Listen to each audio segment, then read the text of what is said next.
Born into the cradle of European royalty on December 13, 1906, Princess Marina of Greece and Denmark entered a world of fading empires and rigid tradition.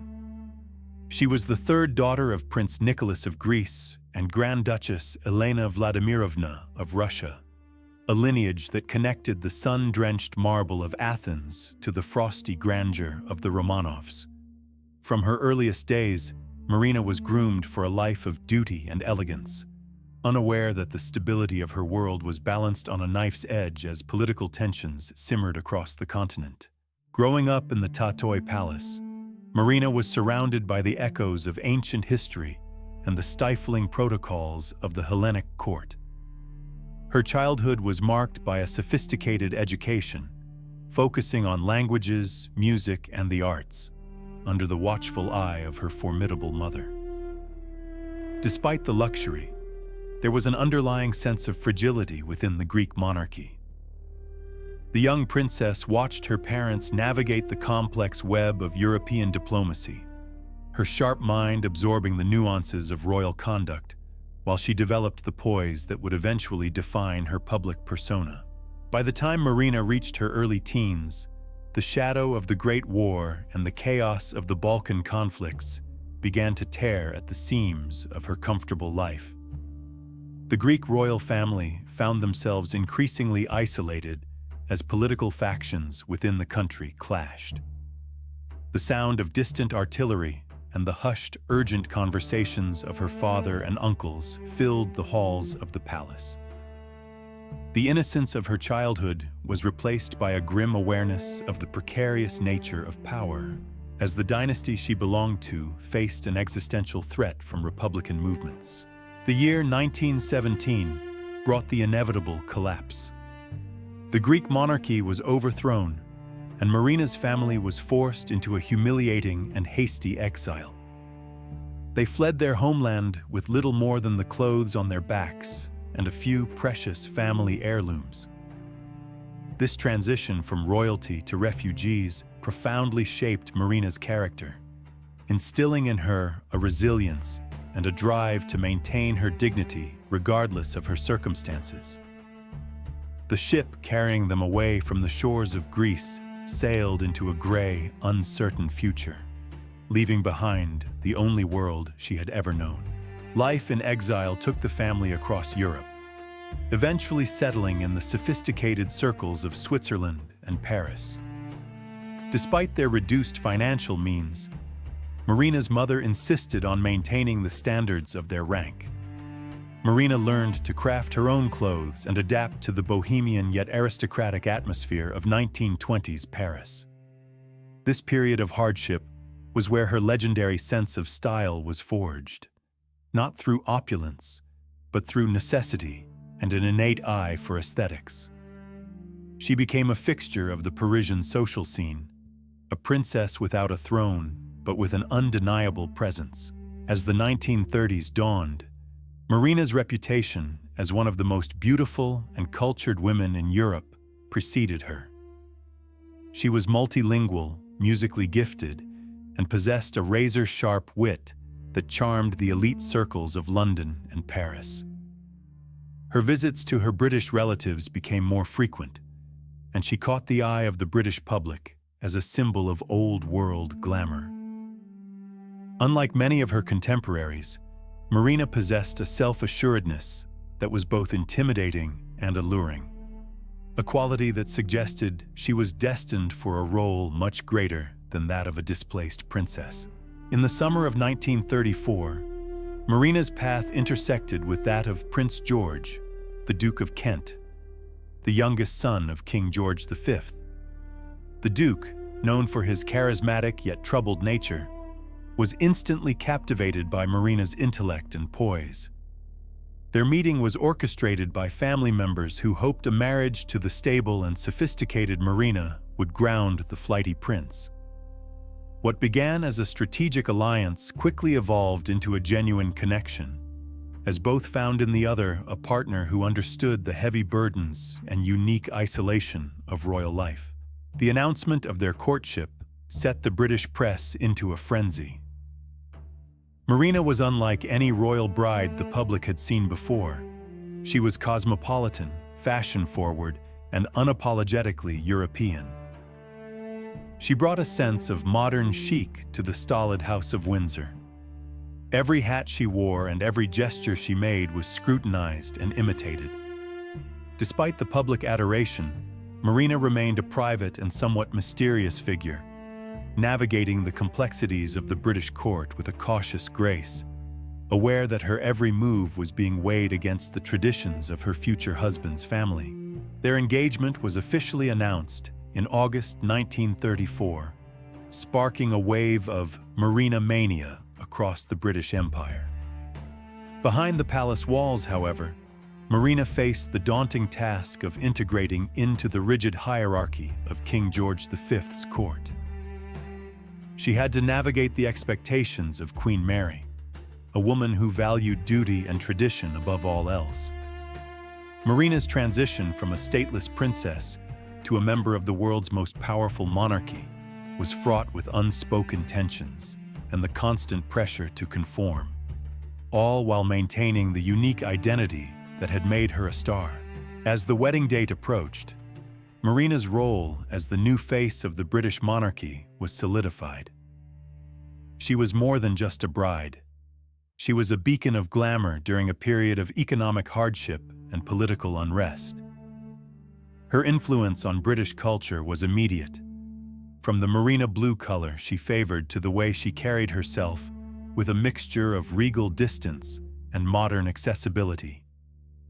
The preparations for the wedding at Westminster Abbey were a testament to the enduring power of royal spectacle, a final moment of glittering peace before the dark clouds of World War II began to gather. Marina's arrival in London at Victoria Station was a watershed moment for the British public. Thousands gathered in the chilly autumn air, desperate for a glimpse of the woman who had captured the heart of the handsome Prince George. As she stepped off the train, the flashbulbs of the press illuminated a figure of poise and understated elegance. She wasn't just a foreign princess. She was a beacon of hope during the Great Depression. The weight of expectations was heavy, yet Marina transitioned from a displaced royal to a central figure of the British establishment with a cool, enigmatic grace that intrigued the nation. Prince George, the Duke of Kent, found in Marina a partner who matched his intellect and aesthetic sensibilities. Both were cultured, polyglots, and shared a deep passion for the arts and jazz. Their relationship was characterized by a modern dynamism rarely seen in the traditional halls of Buckingham Palace. Behind the closed doors of their private residences, they discussed the shifting sands of European politics and the evolving role of the monarchy. They were the golden couple, yet a sense of mystery surrounded their union, a blend of ancient royal lineage and a forward-looking, almost rebellious sophistication that set them apart. On the morning of November 29, 1934, Westminster Abbey was transformed into a sanctuary of imperial grandeur. The air inside the ancient stone walls was thick with incense and the hushed whispers of global heads of state. This was more than a marriage. It was a carefully choreographed display of British stability. Marina prepared herself, aware that every gesture would be analyzed by a global audience. The atmosphere was somber yet magnificent, reflecting a world on the brink of change. The ancient stones of the abbey seemed to hold their breath, witnessing the union of a Greek exile and a British prince. Marina's wedding dress, designed by Captain Edward Molyneux, was a masterpiece of 1930s couture. Made of silver lame and white silk, it shimmered like liquid metal under the abbey's vaulted ceilings. The choice of Molyneux, a favorite of the European elite, signaled Marina's intent to remain a fashion icon. The gown's simplicity and elegance were a stark contrast to the heavy, ornate styles of previous generations. As she walked down the aisle, the fabric caught the light, creating an ethereal glow that felt both timeless and remarkably modern. cementing her status as a global-style icon during a period of uncertainty. The wedding of the Duke and Duchess of Kent was the first royal ceremony to be broadcast via radio, bringing the voices of the royals into the homes of millions across the British Empire. This technological milestone bridged the gap between the crown and the common person, yet the mystery of the monarchy remained intact. Listeners in distant colonies heard the solemn vows and the soaring choir, creating a collective moment of imperial unity. Marina's voice, accented and melodic, resonated through the airwaves, a reminder of the global nature of the royal family and the new era of public intimacy they were entering. Settling into their home at 3 Belgrave Square, the Kents established a salon that became the epicenter of London's intellectual and social life. Unlike the more rigid royal households, their circle included artists, writers, and politicians who challenged the status quo. Marina navigated this world with effortless poise, hosting dinners where the conversation ranged from modern art to the rising threat of fascism in Europe. The house was a blend of Greek heritage and British tradition, decorated with an eye for modern luxury. Yet beneath the glamour, a sense of impending duty and the weight of history always lingered in the deep shadows. Marina's influence on British fashion was unparalleled. She popularized the Marina blue, a specific shade of turquoise that reflected her Mediterranean roots, and the pillbox hat, which became a staple of elegant wardrobes. Her style was a form of soft power, humanizing the monarchy while maintaining an aura of regal distance. She was often photographed in candid moments, yet she never appeared anything less than perfectly composed. This duality, of being both a modern woman of the world and a quintessential British duchess, made her a fascination for the press and a role model for a generation of women seeking a new identity. The birth of her children, Edward, Alexandra, and later Michael, brought a new dimension to Marina's public persona. She was portrayed as a devoted mother, balancing the demands of the nursery with the grueling schedule of royal engagements.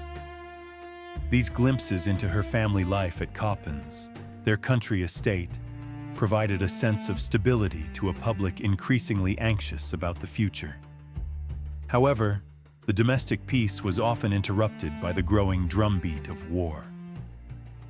Marina, ever the pragmatist, understood that her children were heirs to a world that was rapidly disappearing, and she raised them with a sense of duty and resilience.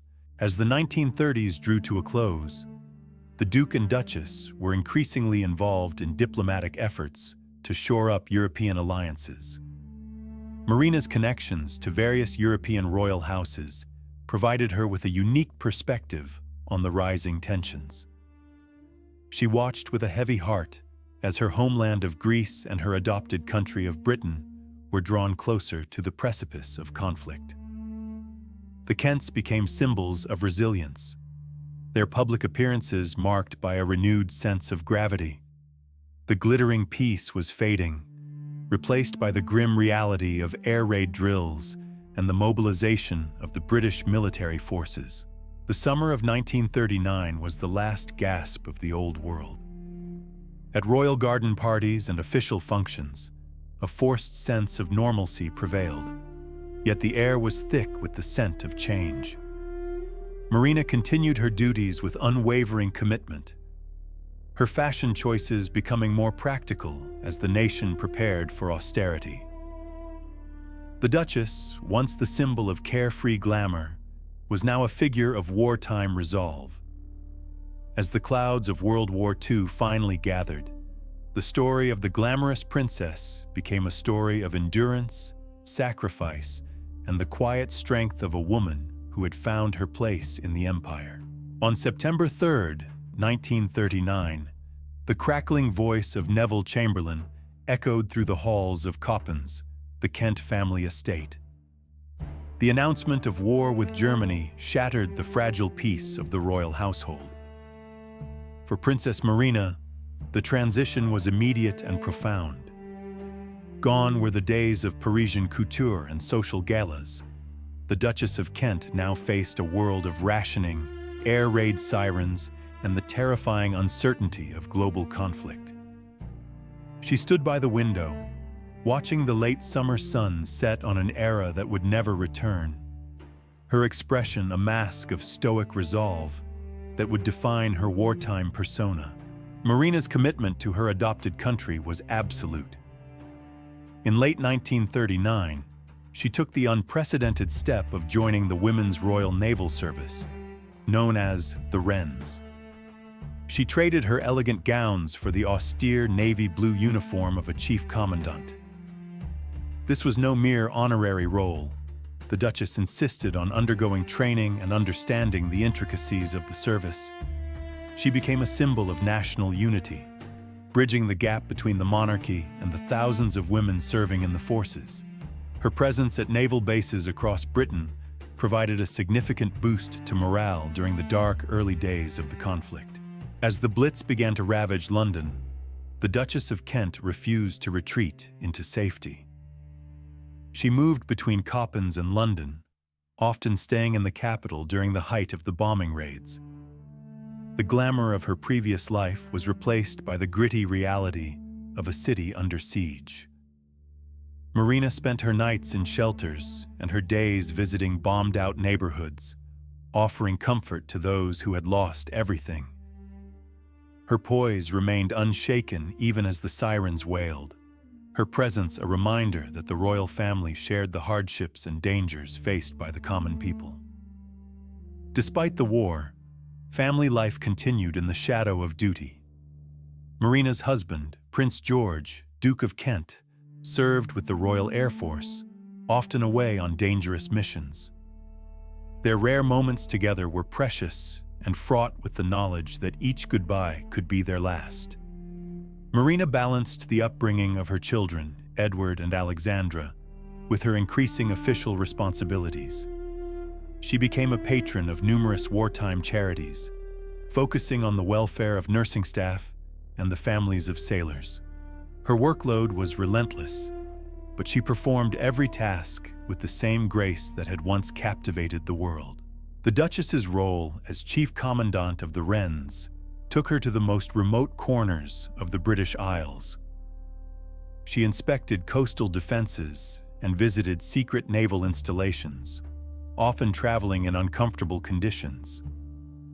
Marina was noted for her keen interest in the technical aspects of the naval service, asking insightful questions of the engineers and operators. She was no longer just a fashion icon. She was a leader. Her ability to maintain her dignity while tramping through muddy shipyards or boarding swaying vessels earned her the profound respect of the entire naval establishment and the British public. In July 1942, amidst the darkest hours of the war, a glimmer of joy arrived with the birth of Marina's third child, Prince Michael. The birth took place at Coppens, a brief moment of celebration for a family and a nation weary of conflict.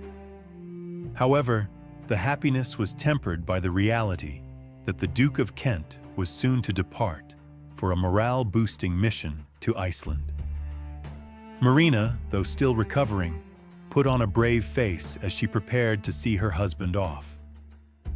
The tension of the era was palpable, a constant companion to even the most intimate family moments. August 25, 1942, began as a typical wartime day, but it would end in tragedy.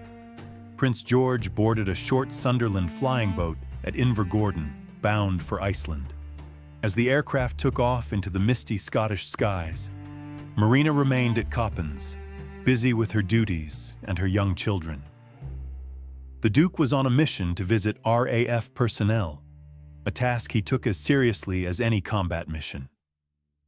The weather was treacherous, the clouds thick and low over the rugged terrain. It was a flight that would change the course of Marina's life forever, marking the end of a royal partnership. The news reached Coppens in the dead of night. The aircraft had crashed into a hillside at Eagles Rock in Caithness, killing everyone on board except for the tail gunner. Prince George was dead. At just 35 years old, Marina was a widow. The shock reverberated through the palace and the nation. She had lost her husband, the father of her 3 children, and her closest confidant. In the silence of her grief, the Duchess had to find the strength to face a future without the man who had brought her to this island and stood by her side through glamour and war. The funeral of the Duke of Kent was a somber affair, held at St. George's Chapel, Windsor. Marina, veiled in black, was the image of tragic dignity. She was the first widow of a royal duke to lose her husband on active service in centuries. The nation mourned with her, seeing in her grief a reflection of the thousands of wartime widows across the country. As she walked behind the coffin, the glamorous princess from Greece had become a symbol of British endurance and sacrifice. The weight of her loss was heavy, yet her resolve to carry on his legacy was already beginning to form. In the aftermath of the tragedy, Marina faced not only emotional turmoil, but also financial uncertainty. As a royal widow, her position was complex. However, she refused to withdraw from public life. She decided to continue the work George had started, taking on many of his patronages and responsibilities. Her dedication to the Wrens and other wartime services became her focus, a way to honor her husband's memory and serve her country. Marina's journey from a glamorous foreign princess to a hard-working, grieving royal widow was a testament to her character and her unwavering sense of duty to the British Empire. In the cold corridors of Coppens, the country estate she had shared with George, Marina navigated the silence of early widowhood. The war still raged, and the house felt cavernous without the Duke's lively presence. She became a pillar of strength for her 3 young children, Edward, Alexandra, and the infant Michael. Balancing the weight of royal expectation with the intimate pain of loss, Marina transformed her grief into a quiet, steely resolve. She was no longer just a fashion icon. She was a protector of the Kent legacy, ensuring her children understood their father's sacrifice while shielding them from the harshest realities of the conflict. Despite her status, Marina faced a harrowing financial reality. As a widow of a younger son of the king, her civil list pension was drastically reduced, and the Duke's estate was entangled in complex legalities. Refusing to let her household crumble, she made the difficult decision to sell off portions of her personal collection. This was a private struggle hidden behind a public facade of elegance. She meticulously inventoried family jewels and rare artworks, her hands trembling as she parted with pieces that held deep sentimental value. This period of austerity marked her transition from a life of carefree luxury to one of calculated survival and resilience. Marina's commitment to the Women's Royal Naval Service, the Wrens, became her primary focus during the final years of the war. She did not merely hold a title, she immersed herself in the work, visiting training centers and naval bases across the country. In her crisp, navy blue uniform, she commanded respect through her genuine interest in the lives of the women serving. Her presence provided a morale boost to thousands, bridging the gap between the monarchy and the common citizen. This active service was a tribute to George's naval career, a way for her to stay connected to his world while carving out her own identity. As the war drew to a close, Marina's role as a representative of the Crown intensified. She visited bombed-out neighborhoods and military hospitals, witnessing the scars left on the British people. Her poise never wavered, but the sights of devastation weighed heavily on her. These public duties were performed under the watchful eyes of a public that increasingly saw her as one of their own, a woman who had lost her husband to the same war that had claimed their loved ones. Her foreign origins were forgotten, replaced by a deep respect for her unwavering sense of duty and her quiet, dignified perseverance through the national struggle. Within the royal family, Marina remained a cherished but somewhat isolated figure. Her relationship with King George VI and Queen Elizabeth was one of mutual respect, yet the mystery surrounding the Duke of Kent's fatal crash remained a silent specter in the palace. There were whispers and unanswered questions about the mission to Iceland, but Marina chose to focus on the future. She participated in family gatherings with a grace that masked her inner questions, maintaining a close bond with her sister-in-law, Elizabeth, who admired Marina's ability to navigate the complexities of her position with such unwavering, albeit weary, elegance and poise. The 1947 wedding of Princess Elizabeth to Philip Mountbatten brought a rare moment of joy to the post-war royal household. Marina, as Philip's cousin, played a vital role in the celebrations. She acted as a mentor to the young bride, sharing her wisdom on the pressures of royal marriage and the scrutiny of the public eye. Dressed in a gown that reclaimed some of her pre-war glamour, Marina was a reminder of the continuity of the monarchy. Even amidst the celebration, her eyes often searched the room for George, a poignant reminder of the partner who should have been standing by her side during this historic union. In the early 1950s, Marina took on the role of a royal ambassador, traveling to distant corners of the empire. She represented the Queen in places like Ghana and the Far East, often being the first royal to visit these newly independent or transitioning nations. Her elegance and natural diplomacy made her a highly effective representative. These long journeys across oceans were physically demanding, but they offered Marina a sense of purpose and a temporary escape from the quiet halls of Coppens. She was no longer just the widow of a prince. She was an essential diplomatic asset to the British crown in a changing world. As she aged, Marina's style evolved into a timeless elegance that defined the 1950s. She remained a trendsetter, but her fashion choices now carried a weight of maturity and authority. Despite the public admiration, she lived a largely solitary life at home. She spent hours in her library, surrounded by books and mementos of George, keeping the memory of their brief, intense marriage alive.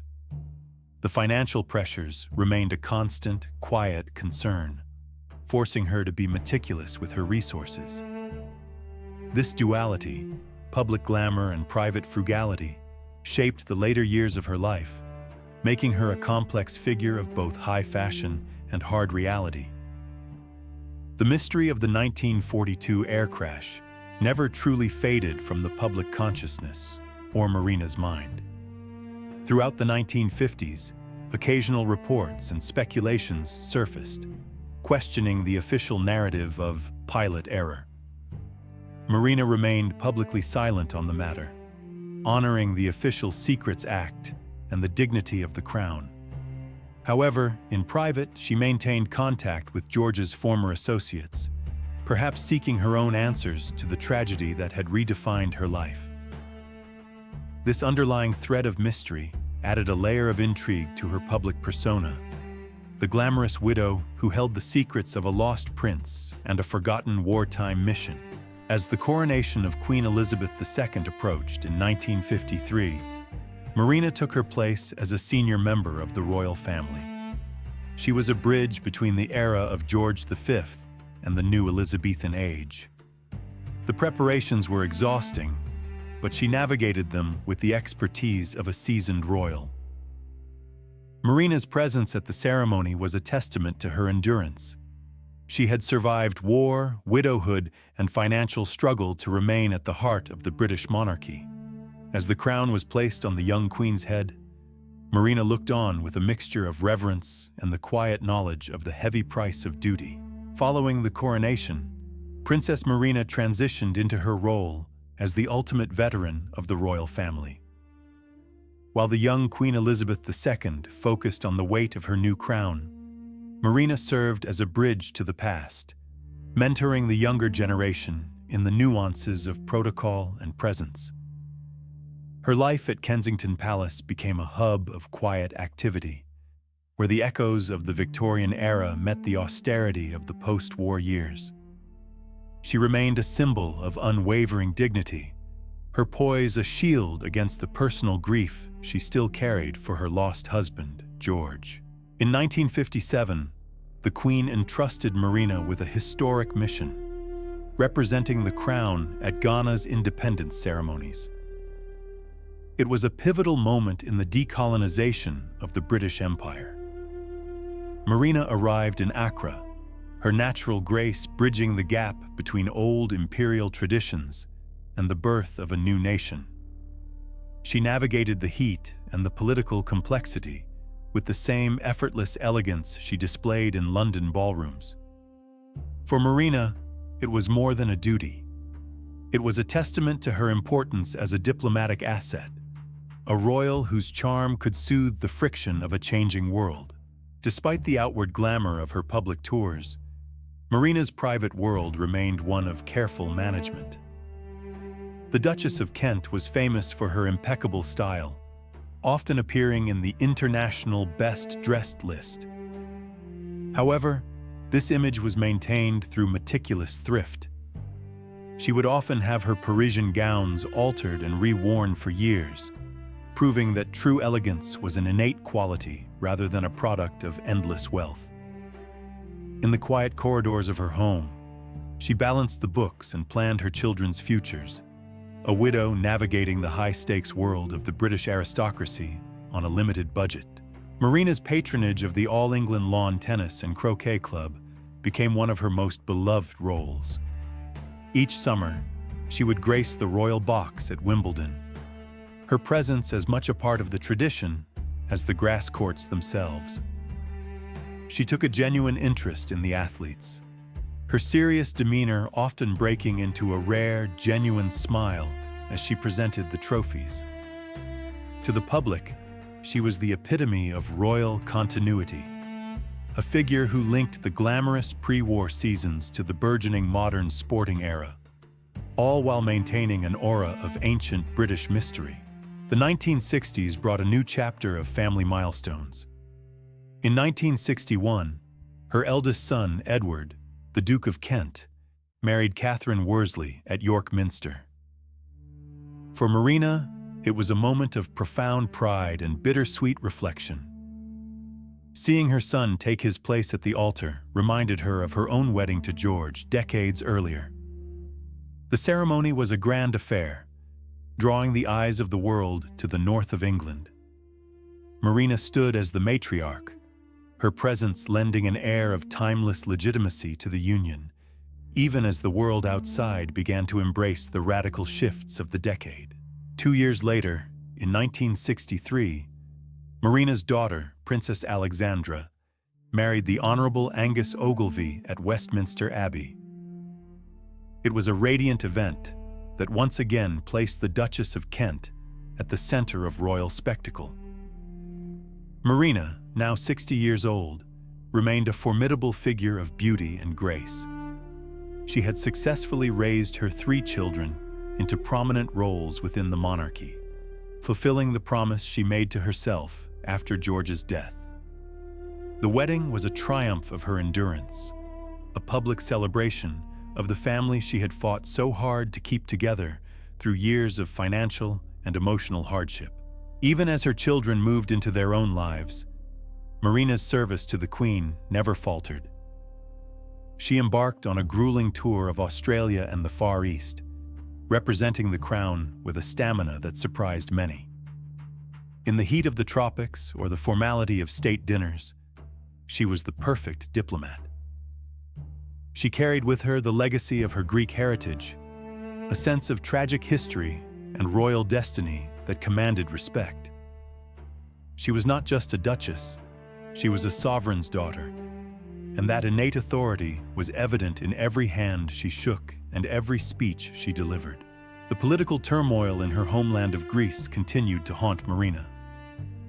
Though she was a naturalized British citizen and a core member of the House of Windsor, she never lost her connection to the land of her birth. She watched from afar as the Greek monarchy faced mounting pressure and instability. This dual identity, the Greek princess and the British duchess, created a complex inner world. She often retreated into her studies of art and history, finding solace in the permanence of the past, while the modern world shifted beneath her feet, a silent witness to the fading era of European royalty. As the mid-1960s arrived, the cultural landscape of Britain changed dramatically. The swinging 60s brought a new kind of celebrity, but Marina remained unswayed by fleeting trends. She continued to patronize the arts, supporting the theater and music with a sophisticated eye. While the world outside Kensington Palace embraced rebellion and pop culture, Marina remained a bastion of the old guard. Her style became more refined, a sharp contrast to the psychedelic colors of the era. She was a figure of stone and silk, an enduring reminder of a more formal, disciplined age of British history. By 1968, the years of tireless service and the internal toll of her early widowhood began to manifest in her health. Marina started to experience subtle signs of the illness that would eventually claim her life. Yet, she kept her discomfort hidden, maintaining her public schedule with the same iron discipline she had shown during the Blitz. She walked the halls of her palace with a slow, measured gait, her eyes still sharp with the intelligence of a woman who had seen the rise and fall of empires. Even in the shadow of her own mortality, the Duchess of Kent remained the ultimate professional of the crown. In the quiet chambers of Kensington Palace during the sweltering summer of 1968, the Duchess of Kent faced her final adversary with the same composure that had defined her reign.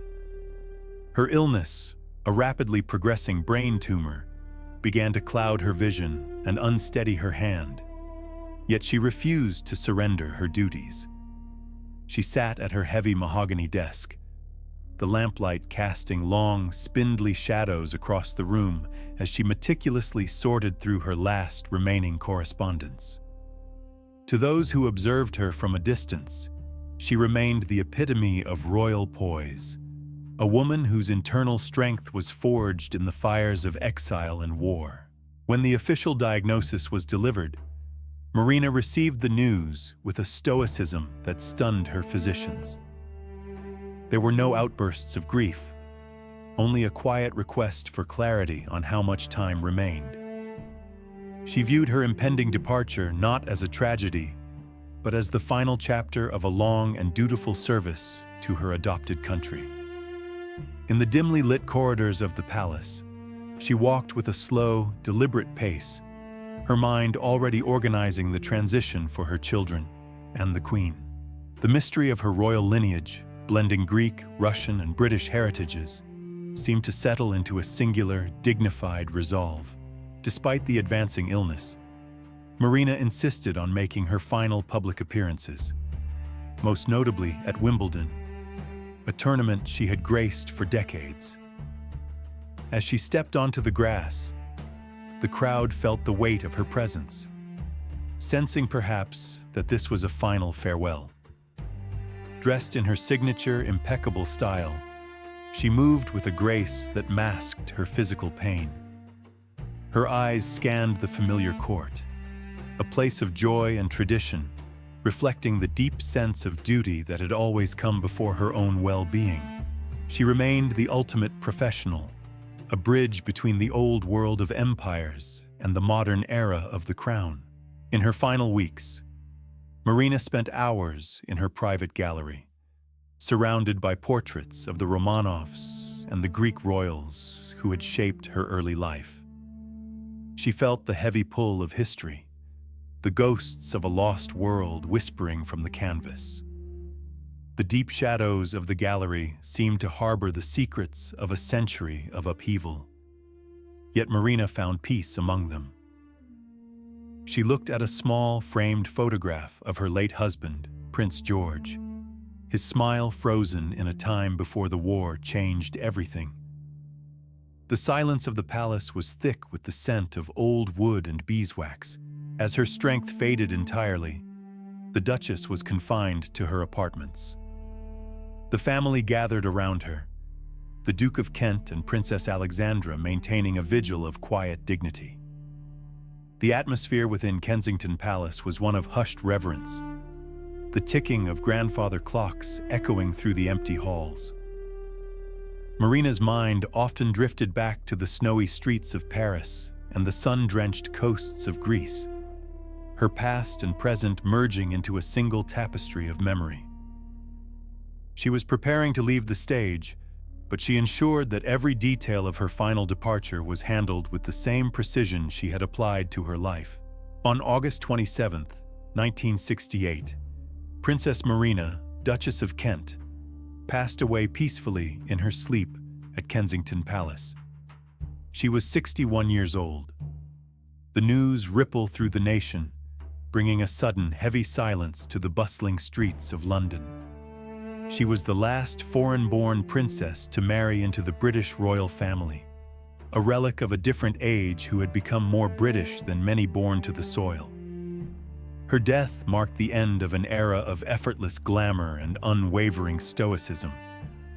The flags across the capital were lowered to half-mast, fluttering somberly against a gray, overcast sky. The public reaction was one of profound respect and genuine sorrow. Newspapers across the world carried the image of the Duchess on their front pages, her face a symbol of a lost elegance. People who remembered her tireless work during the London Blitz stood in line to sign books of condolence, their faces reflecting the deep bond she had built with the British public. Within the walls of Buckingham Palace, the Queen mourned a beloved aunt who had been a source of wisdom and stability. Marina's legacy was not just one of fashion and beauty, but of a life dedicated to the service of others. Marina's funeral at St. George's Chapel, Windsor, was a gathering of European royalty and British dignitaries, a final assembly of the world she had navigated so masterfully. The chapel's ancient stones, weathered by centuries of royal history, provided a fitting backdrop for the farewell. As the choir's voices rose toward the vaulted ceiling, the shadows of the past seemed to merge with the present. The Queen and the Duke of Edinburgh stood in silent tribute to a woman who had bridged the gap between the traditions of the Romanovs and the duties of the Windsors. Her journey from exile to icon was complete. In the years following her death, Marina's impact on the monarchy became even clearer. She had redefined the role of a royal princess, demonstrating that one could be both a fashion icon and a tireless public servant. Her collection of jewelry and gowns, now historical artifacts, told the story of a woman who understood the power of image in the service of the crown. Historians would look back at her as the last of the grand European princesses, a woman of deep intellect and hidden depths who had navigated the most turbulent decades of the 20th century with an unbreakable spirit. Princess Marina of Greece and Denmark, the Duchess of Kent, left behind a legacy that transcended her titles. She was remembered not just for her beauty, but for the quiet strength she brought to every role she inhabited. As the sun set over the gardens she had once walked, her memory remained woven into the fabric of the British monarchy. She was a woman of mystery, elegance, and iron discipline, a princess who had found her true home in the service of a nation that initially viewed her as a stranger. Her story remains a testament to the enduring power of duty and the timeless nature of grace.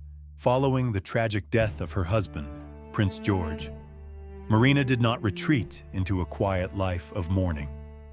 Instead, she emerged as one of the most dedicated working royals of the post-war era. In the dim light of a reconstructed Britain, she stood as a pillar of continuity. Her presence at state banquets was more than just ceremonial. It was a silent statement of resilience. Draped in her signature pearls, she navigated the drafty corridors of royal residences, her footsteps echoing a commitment to a country that had become her own through shared sacrifice. She became a mentor to the younger generation, embodying the gravity of their inheritance. Marina's wardrobe was never merely about vanity. It was her armor. Even as the 1950s ushered in a new, softer aesthetic, she maintained a sharp, tailored silhouette that commanded respect in every room she entered.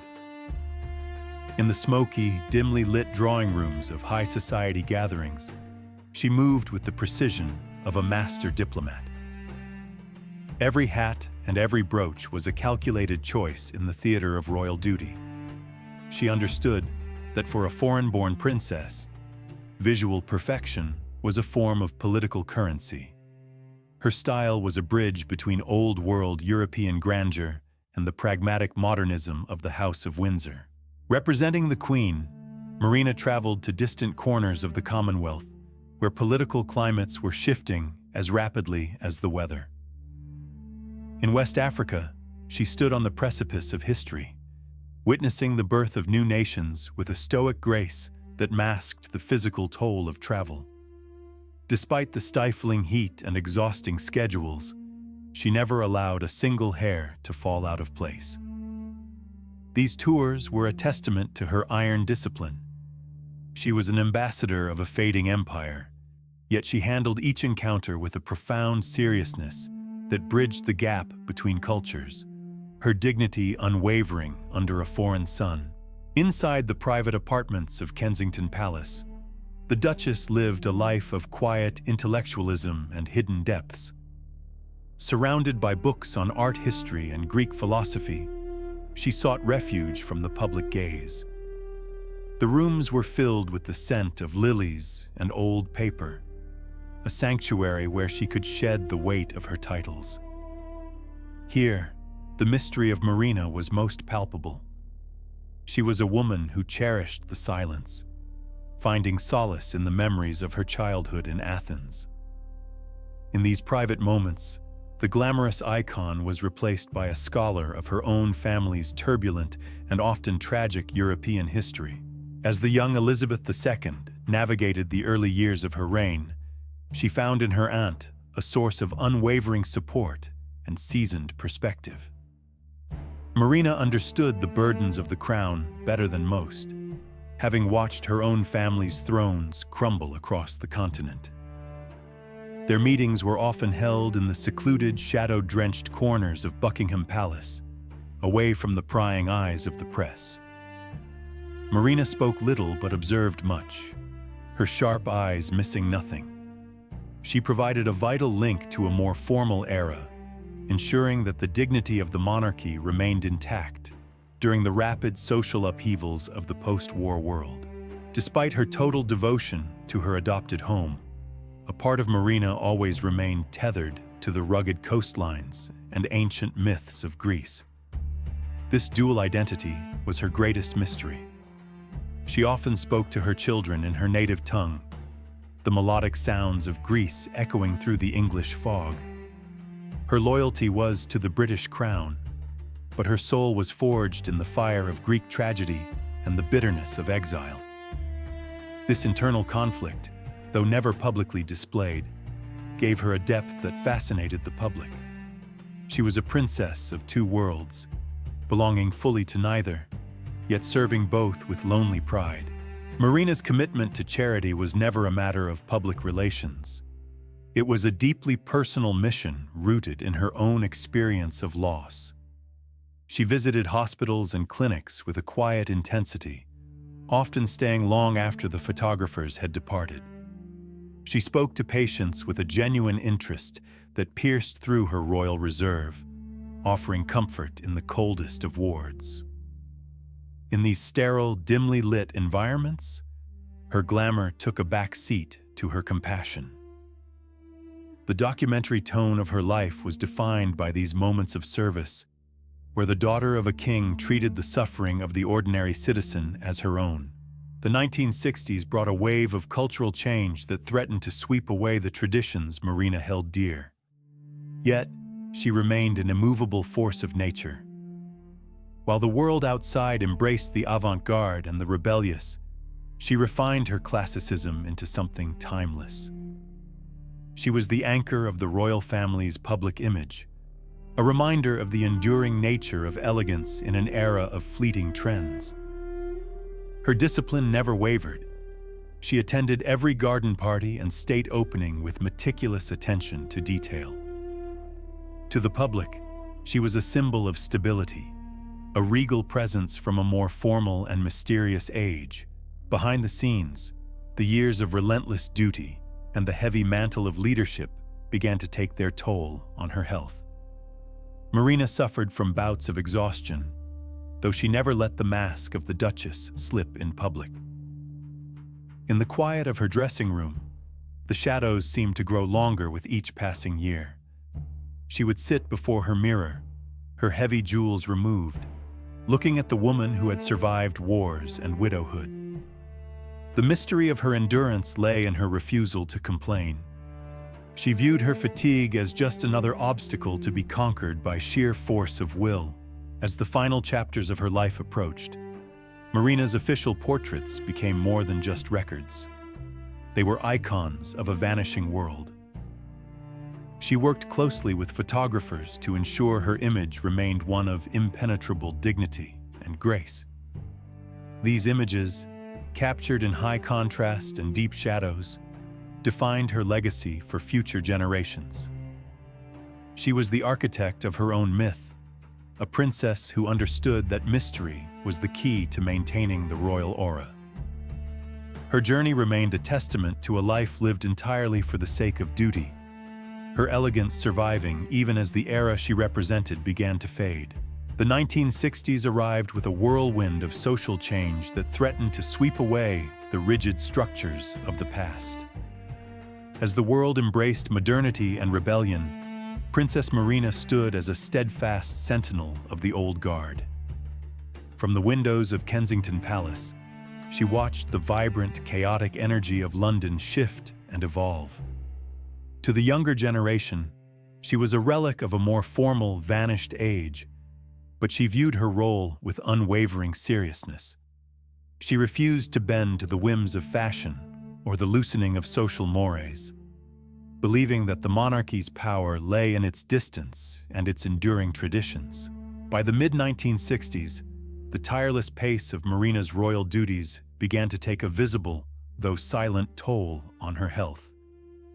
Behind the impeccable facade of her couture suits and perfectly coiffed hair, a heavy weariness had begun to settle into her bones. She never complained, viewing such admissions as a breach of her lifelong protocol. In private moments, the high-backed chairs of her drawing rooms felt a little less supportive, and the weight of her jewelry seemed to pull harder against her frame. Yet, whenever the cameras flashed or a foreign dignitary bowed, her spine straightened with the precision of a soldier, hiding the fatigue. The summer of 1968 brought a diagnosis that would finalize the Duchess's earthly journey. Doctors discovered an inoperable brain tumor, a cruel end for a woman whose intellect and sharp wit had been her greatest assets. She received the news with the same icy composure she had displayed during the abdication crisis and the loss of her husband. There were no outbursts of grief, only a quiet, methodical reorganization of her private affairs. She retreated into the sanctuary of Kensington Palace, surrounding herself with the objects and memories of her long, storied life, preparing for the final curtain with a quiet, regal dignity that defined her. Word of her illness was kept strictly within the inner circles of the royal family, allowing Marina to control the narrative of her final days.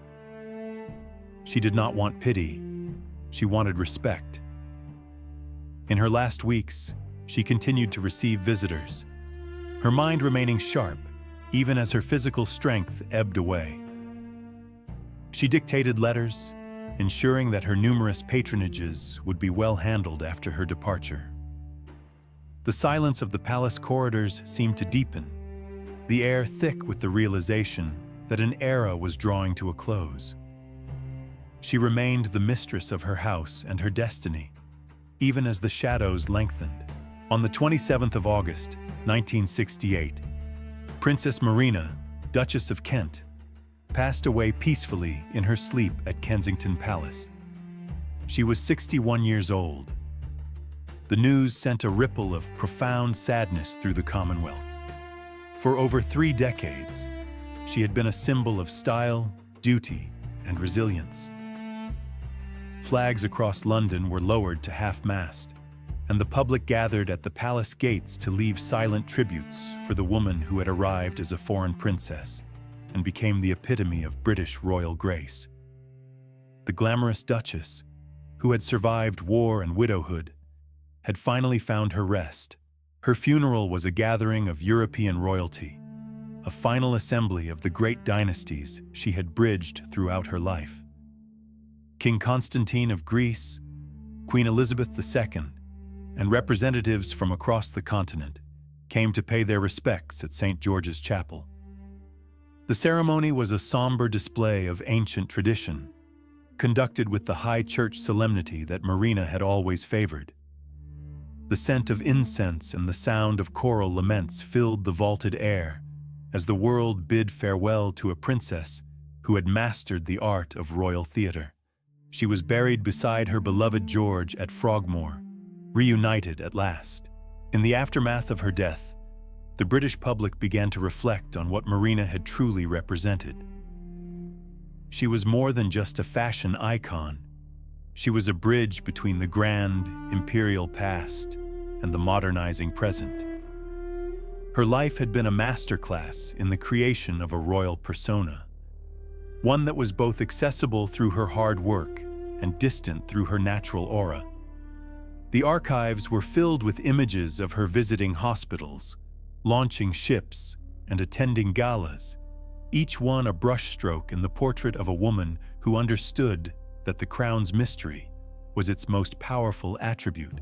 Marina's children, Edward, Alexandra, and Michael, carried forward the lessons of duty their mother had instilled in them. They remembered a woman of immense strength who had raised them in the cold shadow of their father's tragic death while maintaining the highest standards of public service. Her influence was visible in the way they conducted their own royal roles, emphasizing elegance and a quiet dedication to their causes. To them, she was not just the Duchess of Kent, but a mother who had navigated the complexities of royal life with a poise that they sought to emulate in an increasingly scrutinized modern world. Historians often note that Marina was perhaps the last of the true princesses, women born into an era of absolute monarchy who lived to see its total transformation. Her style, often described as exotic by the British press, was actually a reflection of her deep-rooted sense of identity as a daughter of the Greek and Russian royal houses. She never attempted to blend in or become a commoner, believing that the public deserved the spectacle of royalty. This unapologetic embrace of her status ensured that she remained a figure of fascination long after the glittering balls of her youth had faded into the history books. As the 1960s drew to a close, the era of Princess Marina became a touchstone for a lost age of elegance. She had lived through the fall of empires and the rise of a new world, yet she remained fundamentally unchanged in her core values. Her legacy is one of unwavering professionalism. She never stumbled, never caused scandal, and never faltered in her devotion to the crown. She remains the ultimate Duchess, a woman of mystery, style, and iron will. In the grand tapestry of the British monarchy, her thread is one of the most vibrant, woven with the gold of her heritage. In the twilight of her life, Princess Marina resided at Kensington Palace, a setting that mirrored her own storied history. The palace walls, heavy with the weight of centuries, seemed to whisper of the secrets she carried. Despite the shifting sands of the 1960s, she maintained a rigorous schedule, her study filled with the correspondence of a life dedicated to service. She was the anchor of the family, a bridge between the Victorian era of her ancestors and the modernizing world of her grandchildren. Her presence was a constant, steadying force in a monarchy navigating unprecedented change, radiating an aura of ancient British royal mystery. Her late years were defined by a quiet but profound patronage of the arts. Marina understood that culture was the soul of a nation, and she lent her prestige to institutions that preserved the beauty she so cherished. In the dim galleries and silent halls of London's greatest museums, she was a recurring figure of grace, often seen studying a canvas or discussing a score with the intensity of a true connoisseur. Her commitment was never performative. It was a deeply felt responsibility to the intellectual life of her adopted home, performed with a serious, documentary-like precision. As her children grew and established their own lives, Marina looked upon the continuation of the Kent line with a sense of fulfilled duty. The marriages of the Duke of Kent, Princess Alexandra, and Prince Michael were milestones that she celebrated with her characteristic blend of warmth and formality. She saw in them the fruits of her labor, a family that was respected, stable, and deeply integrated into the fabric of British life. In the quiet corners of the palace, she would often reflect on the long journey from the exiled court of Athens to the heart of the British establishment. The world of the mid-1960s was a whirlwind of social revolution, yet Marina stood as a bastion of the old world. While the youth culture of London transformed the city around her, she remained an icon of timeless elegance. She did not rail against the new. She simply embodied the permanence of the old. Her signature style, the tilted hats, the impeccable pearls, the tailored suits, became a visual shorthand for a standard of behavior that was becoming increasingly rare.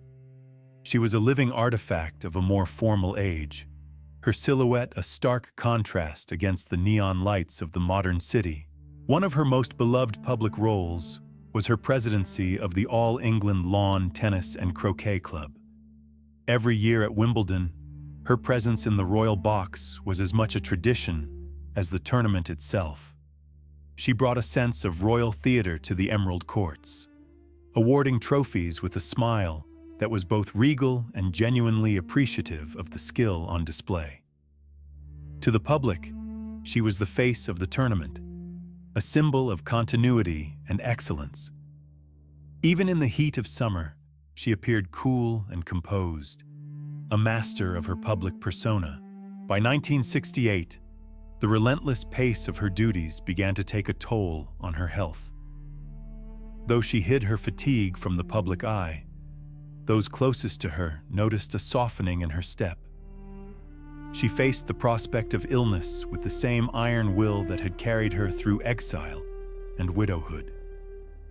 There were no complaints, only a quiet determination to see her obligations through to the end. She spent more time in the gardens of Kensington, seeking solace in the stillness of the trees and the memories of the husband she had lost so many years before. In her final weeks, Kensington Palace became a sanctuary of reflection. Surrounded by her personal treasures, the Fabergé eggs, the signed photographs of European royalty, and the many mementos of Prince George, she moved through the rooms like a ghost of the past. Each object told a story of a lost empire or a personal triumph. She was preparing for the final chapter of her life with a characteristic lack of fuss. The palace, with its long corridors and echoing halls, served as the perfect backdrop for this final, quiet act of a woman who had always known her place in history. On August 27, 1968, Princess Marina passed away peacefully in her sleep at Kensington Palace. She was 61 years old. The news sent a shockwave through the nation and the royal family. Though she had been ill, her death felt like the sudden extinguishing of a bright, ancient light. The Queen, her niece, mourned the loss of a mentor and a beloved aunt. Flags across the country were lowered to half-mast as the public realized that an era had truly ended. The last of the foreign princesses had left the stage, leaving behind a legacy of flawless service. The funeral at St. George's Chapel, Windsor, was a gathering of European royalty that seemed to belong to another century. Mourners in black veils and military uniforms filed into the historic chapel, their faces set in expressions of deep sorrow. As the coffin, draped in her personal standard, was carried through the nave, the weight of her heritage was palpable. She was being laid to rest near her husband, George, finally reuniting the couple who had once been the golden duo of the British monarchy. The ceremony was a somber tribute to a life lived with unwavering dignity and style. In the immediate aftermath of her death, the press and the public reflected on the void Marina left behind. She was the last of her kind, a royal who bridged the gap between the majestic past and the populist future. Her influence on fashion, her dedication to the arts, and her flawless performance of duty set a standard that remains a benchmark for the royal family today. Though she was born a princess of Greece and Denmark, she died as one of the most respected and quintessentially British figures of the 20th century. Her thread in the grand tapestry remained vibrant and golden. The air inside St. George's Chapel was thick with the scent of lilies and the weight of history as the nation prepared to bid its final farewell to the Duchess of Kent. Royalty from across Europe gathered, their faces veiled in grief, acknowledging the passing of a woman who had personified the old-world dignity of the Romanovs and the Hellenic courts. As the pipes wailed and the choir's voices rose toward the vaulted ceiling, the transition was complete. Marina was no longer a living presence, but a permanent fixture of British heritage. Her coffin draped in the royal standard, Queen Elizabeth II and the rest of the royal family stood in somber silence, recognizing that Marina's passing marked the end of a specific era of regal poise. She had been a mentor to the younger generation, a steady hand who understood the nuances of royal behavior better than most. Her death forced a reflection on how the monarchy would evolve without its most sophisticated diplomat. The deep shadows of the chapel seemed to swallow the vibrant colors of the past, leaving behind a family that now had to navigate a rapidly changing modern world without her guidance. In the years following her death, Marina's influence on fashion became a subject of academic and historical fascination. Curators at the Victoria and Albert Museum meticulously archived her gowns, noting the Marina blue and the structured silhouettes that had defined mid-century elegance. She was credited with bringing a continental flair to the British court, proving that duty did not have to exclude style. Her wardrobe was not merely a collection of clothes, but a visual language of power and grace. The serious documentary tone of her retrospectives highlighted a woman who used her appearance as a diplomatic tool. The legacy of the Duchess of Kent lived on through her three children, Edward, Alexandra, and Michael. Each carried forward the sense of duty their mother had instilled in them, serving the crown with the same quiet dignity and artistic appreciation. Marina had raised them in the shadow of their father's tragic death, forging a bond that was both resilient and private. As they matured into their roles, the public saw glimpses of Marina's spirit in their dedication to public service and their patronage of the arts, ensuring the Kent line remained a vital part of the royal tapestry. Historians often categorize Princess Marina as the last of the truly grand princesses, a link to the interconnected web of European royalty that existed before the World Wars. Born into the Danish and Greek royal families and related to the Romanovs, she brought an ancient, mysterious lineage to London. This historical depth gave her a unique perspective on the survival of the monarchy. Her story is a serious study in adaptation. She moved from the instability of exile to the absolute center of British tradition, never losing her inherent sense of royal identity or her commitment to her adopted home. In the quiet archives of the Royal Library, researchers sift through Marina's personal correspondence, uncovering the depth of her intellect and her complex relationships. Her letters to her brother-in-law, the Duke of Windsor, and her close friend, Cecil Beaton, reveal a woman who was acutely aware of her role in history. These documents, written on fine parchment and stored in deep shadows, paint a portrait of a royal who was both a traditionalist and a modernist. The graphic novel style of her life's narrative, filled with dramatic turns and high stakes, is anchored by the grounded, serious reality found in these private papers. Marina's iconography survived the decades, her face remaining one of the most recognizable of the 20th century. From the wide-brimmed hats of the 1930s to the sleek, tailored suits of the 1960s, her silhouette became a benchmark for royal chic. Artists and illustrators continued to capture her likeness, often using muted colors and dramatic lighting to emphasize her sharp features and regal bearing. She understood the power of the image long before the age of social media, crafting a public persona that was both accessible and enigmatic. This careful curation of her visual identity ensured that her influence would never truly fade.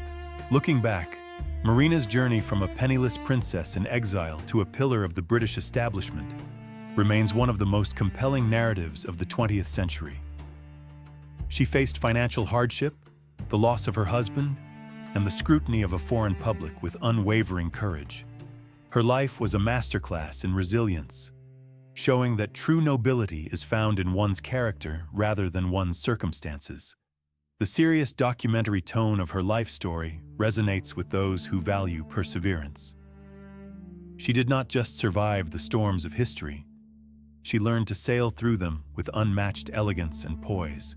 At Kensington Palace, the rooms Marina once occupied still seem to hold the echoes of her presence. The scent of her favorite perfumes and the memory of her laughter in the drawing room linger in the heavy shadows of the historic building. The moonlight filters through the tall windows, casting dramatic light across the floors she once walked. Though she is gone, the standard she set for royal life, a blend of high detail and duty and a serious commitment to the arts, remains a guiding light for those who live there now. Her spirit is woven into the very stone of the palace. As the final chapter of Marina's story is written, her image remains etched in the collective memory of the British public. She was more than a fashion icon or a dutiful royal. She was a symbol of resilience, a woman who had navigated the collapse of her own world to become the architect of a new one. Her legacy is found in the elegance of the House of Windsor and the unwavering service of her descendants. In the grand, ancient mystery of the British monarchy, Princess Marina's golden thread continues to shine, a testament to a life lived with grace.